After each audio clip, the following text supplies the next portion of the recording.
Esta es la primera vez que me invitan en la Fundación Santa Fe a hablar de algo diferente de hombro y diferente del departamento de ortopedia. Yo he hablado en otros escenarios, pero siempre relacionado con algo de mi especialidad. Y esta vez vamos a cambiar un poco esta presentación, así que muchas gracias. Y esto es básicamente la introducción para decirle que no voy a hablar de lo que me pidió que hablara exactamente. No voy a hablar ni del cuidado ni la satisfacción de los pacientes, porque esto realmente está cambiando.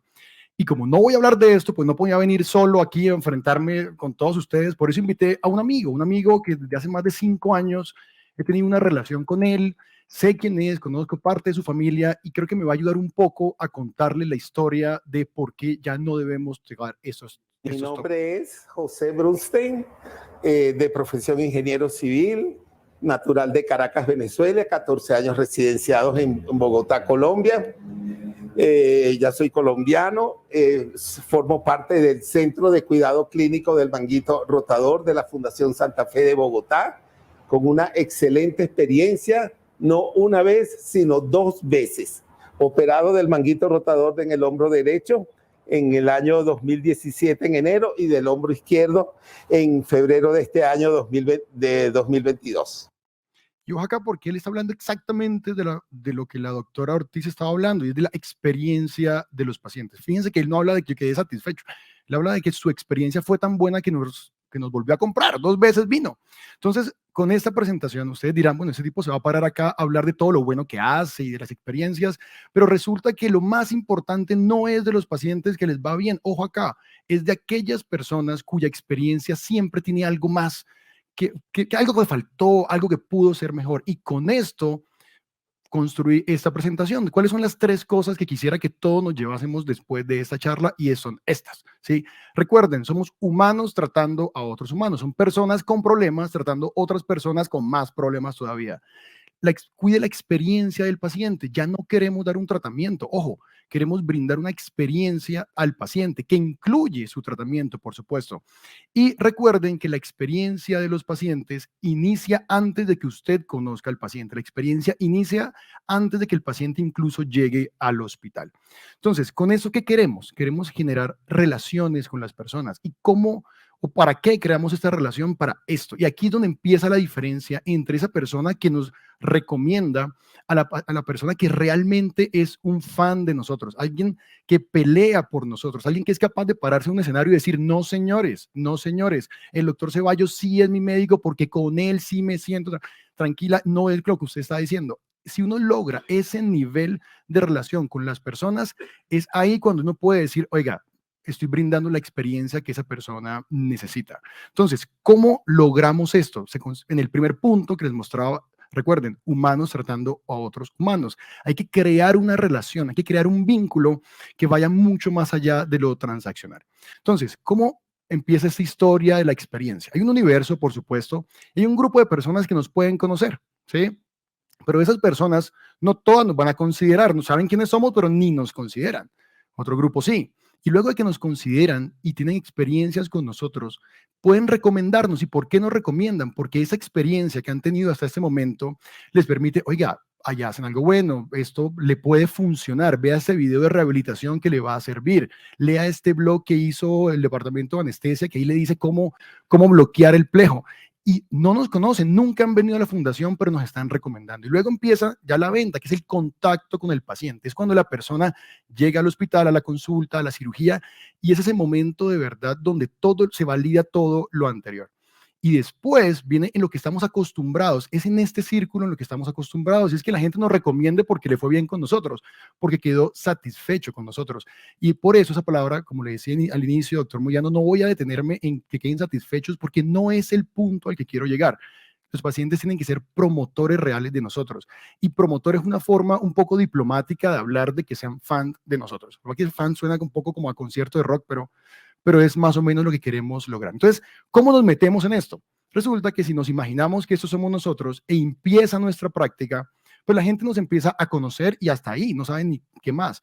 Luego empieza a pasar el tiempo y nos mejoramos la experiencia y esa experiencia va a ir jalonando este triángulo que seremos nosotros, hasta tener pacientes que nos recomienden, pero todavía no pelean por nosotros, pero nos están recomendando por nuestro trabajo. Y fíjense cómo, para tener un pequeño grupo de personas que nos recomienden, muchísimas más tienen que conocernos y muchísimas más tienen que recomendarnos antes de que nos conozcan. Esa es la clave. Entonces, una vez tenemos esto, tenemos algunos pacientes promotores, esto va a hacer que la base se agrande un poco más. Pero ojo acá, porque recuerden, lo que jalona este triángulo es la experiencia del paciente. Ya vamos a hablar qué componentes tiene esta experiencia, pero también puede ser hacia atrás. Si la experiencia no es positiva o la experiencia empieza a decaer, los procesos se descuidan, empieza esa pirámide a retroceder y empezamos a perder nuestro objetivo final. Entonces recuerden, ¿qué va a jalonar esto? La experiencia de los pacientes. Entonces, ¿cómo empezamos a diseñar esta experiencia? Yo creo que las personas que me conocen un poco más saben la pasión que tengo por el entendimiento de batallas y ese tipo de cosas. Entonces, cuando uno diseña los planes, hay planes tácticos y planes estratégicos. Entonces, ¿cómo hago yo para saber cuál es cuál y cómo diseñar cada uno de ellos, dependiendo del problema? Entonces, un plan táctico es más o menos cuando uno diseña una batalla. Uno dice, ok, ¿dónde voy a combatir? La luz, el agua, ¿qué va a pasar ese día? Pero la estrategia habla de toda la guerra, habla del componente social, económico, de abastecimiento que tiene toda la sociedad para poder ganar la guerra. Entonces, ¿qué queremos? Nosotros queremos tener tácticas en algunos momentos, pero el punto aquí es cuidar la estrategia. Recuerden, un error táctico es el camino más lento a la victoria. Un error estratégico es el camino más corto a la derrota. Entonces, con esto en mente, empecemos. Si tengo un problema con una persona, con un grupo dentro del hospital, necesito seleccionar a esa persona o a ese grupo. Esto es basado en un libro de David Gómez, de hecho.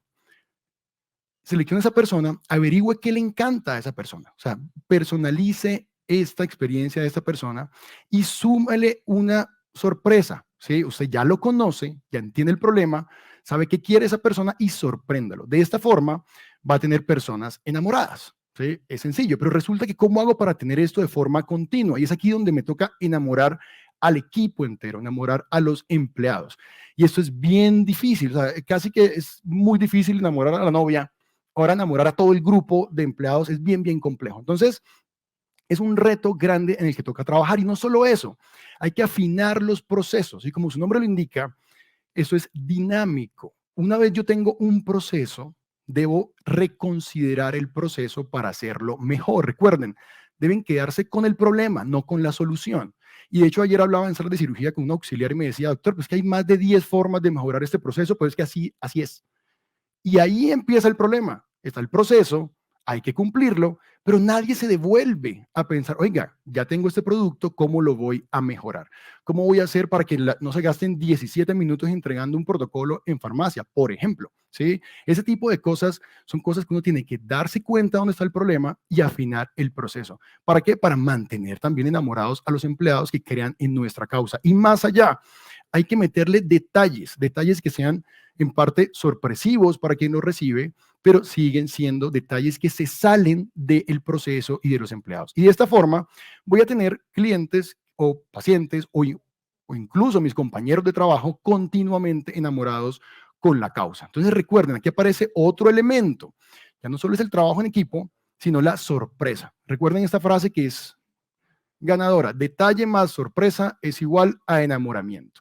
Y esto es clave entenderlo. ¿Por qué? Porque cuando las personas están muy bien educadas en el preoperatorio, saben exactamente qué va a pasar. Y ese es nuestro trabajo, al setear las expectativas de los pacientes. Sé exactamente cómo van a llegar, cómo va a ser el bloqueo. Han visto videos, han visto a la doctora Mafe con el pelito ahí poniendo el bloqueo. Todo eso, ellos ya saben que va a pasar eso. Pero cuando ellos tienen eso, pues no hay sorpresa, ¿sí? Entonces, ¿cómo decidimos en la sección de hombro y codo adicionar este elemento sorpresa de los pacientes? Ahí es cuando aparece nuestra carta de humanización. Y ojo, porque el nombre inicial de esta carta era la carta de amor, pero sonaba un poco raro. Entonces le pusimos la carta de humanización, que es algo que el paciente no espera, nunca se le ha nombrado en el proceso. En otro hospital también le han hablado de la cirugía y también le han hablado de cómo le va a ir, pero esto es algo que se sale de la rutina cuando el paciente lee y no fue un anestesiólogo que lo atendió, sino que fue el doctor Jairo Moyano. No fue una enfermera que lo atendió, sino que fue la señora Betty. Y cuando uno empieza a dar nombre y le empieza a personalizar aumentar los deseos a la persona, esto genera ese efecto de detalle más sorpresa. Pero el día de la operación, pactado para la operación, ingresé a la Fundación Santa Fe de Bogotá, cumplí con todo el papeleo administrativo como es debido, pasé a la sala de cirugía, el doctor Fierro me saludó, tuvo oportunidad de marcarme el hombro donde iba a ser operado y ver en vivo cómo me bloquearon, el anestesista, cómo me bloqueó el brazo, con un proceso que dura más o menos 24 horas. Luego me anestesiaron, con lo cual yo me levanté como a la 1:30, 2 horas de la sala de recuperación, con un cabestrillo puesto, con hielo en el hombro, y luego me mandaron a la casa para seguir el procedimiento con las indicaciones y la medicación para cualquier eventual dolor y qué cosas hacer en caso de emergencia y cosas por el estilo. Si ven, él sabía exactamente lo que iba a pasar, pero no sabía que venía este detalle, la sorpresa. Y aquí es donde viene el punto de que la calidad técnica de la atención es la base de todo. Ustedes pueden regalar, hablar, decir lo que quieran inventarse, pero si la parte técnica, lo realmente, digamos, importante para la salud del paciente, no está, es el ejemplo del avión. ¿Qué importa si la azafata es bonita o si da maní? No importa si la turbina no está funcionando, ¿sí? Entonces, una vez el avión funcione bien, ya uno empieza a prestar la atención a todo lo demás. Entonces, calidad técnica primero. Segundo, el ambiente físico, y creo que ya la doctora Marta Cecilia nos habló bastante de eso, pero quiero aclarar un punto acá que no tocó en su conferencia, y es el diseño propio del consultorio.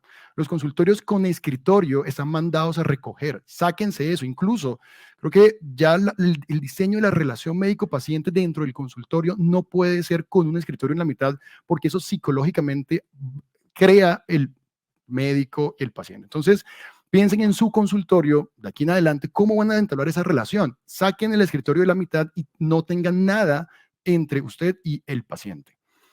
Los aspectos interpersonales, esto también es, creo que si me preguntan de todo lo que les voy a decir, el más importante es es crear relaciones.